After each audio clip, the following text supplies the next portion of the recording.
Bonjour à toutes et à toutes et bienvenue dans ce deuxième jour du RPG A Day. Vous savez, un mot par jour pendant tout le mois d'août et on fait une petite vidéo dessus.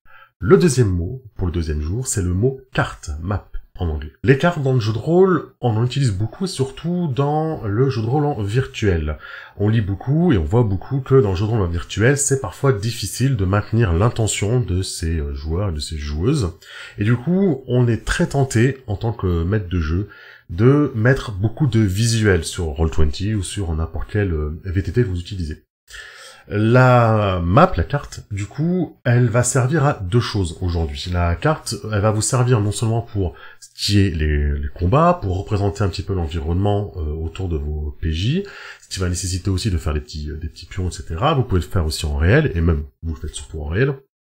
Mais du coup, cette carte, aujourd'hui, elle est un petit peu détournée, son utilité est un petit peu détournée parce que il y a beaucoup de tables ou de MJ qui n'utiliseraient aucune carte s'ils faisaient en réel, mais qui pourtant l'utilisent en virtuel.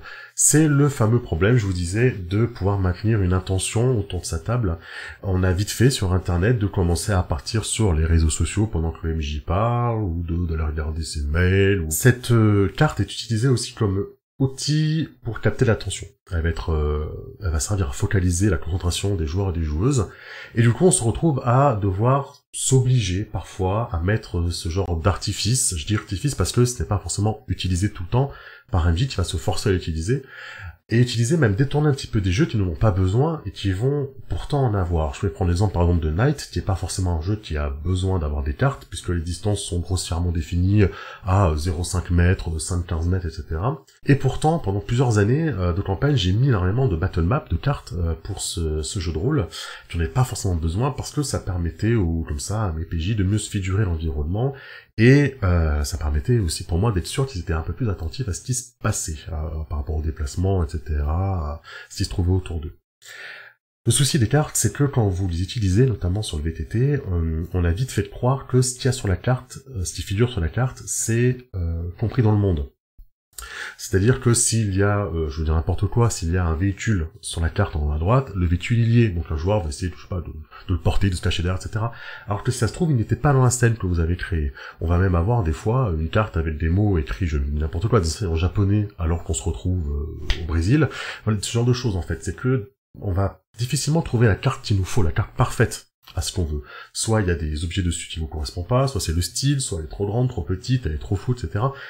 Et si on commence à se lancer là-dedans, à chercher la carte parfaite, on va jamais la trouver. Soit à la faire vous-même, et ça prend énormément de temps. Alors beaucoup adorent le faire, mais si on veut chercher véritablement cette carte qu'on a en tête, on ne la trouvera jamais.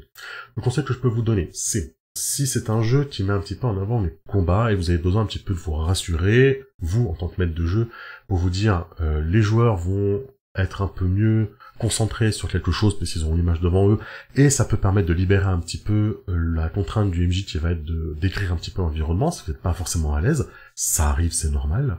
La carte peut vous aider là-dessus, véritablement. Il y a des jeux tactiques qui vont en avoir besoin, les Donjons et Dragons, évidemment, ça profite beaucoup d'avoir une carte, bien sûr. Il y a des jeux comme Tetra qui, eux, ont véritablement besoin d'avoir une carte, puisque ça fonctionne avec des cases, des carreaux. Donc là, évidemment, la carte, elle est indispensable.